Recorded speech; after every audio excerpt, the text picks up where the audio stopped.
Welcome back to Amusement Break. The United States was just hit with a whole batch of domestic terrorism.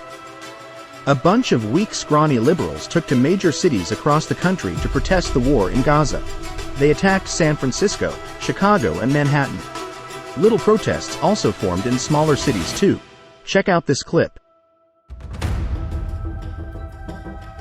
Continue digging into all of this. Joining us by phone is retired NYPD Inspector Paul Morrow. And Paul, we don't have any confirmation of it, and there's not even really anybody talking about it online, but we see 3 individuals in that first row of cars who were standing right beside the cars and have not moved for as long as we've been watching these pictures. We have seen in Germany and other places, people use industrial strength glue to glue their hands to the road. And I remember seeing a couple of female protesters who were in the hospital. They'd actually, emergency services had cut out the road around their hand, and they were standing there in the emergency room with big chunks of asphalt attached to them. And I'm wondering, and along with Bill, is that the situation here?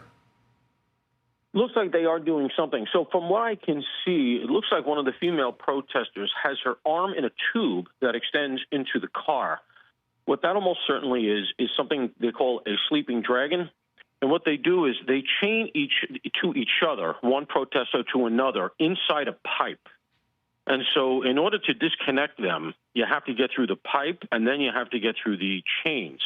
In this case, what they seem to have done is one of the protesters is in the car and one is not in the car. I don't know what the status of the one in the car is, but she may be or he may be locked in there as well. All of these things are so the sleeping dragons are common. Usually they're sitting there. They're all. As far as we know, 26 people have been arrested in San Francisco, but again, it being California, we all know they're gonna get a slap on the wrist and watch them go out and do it again.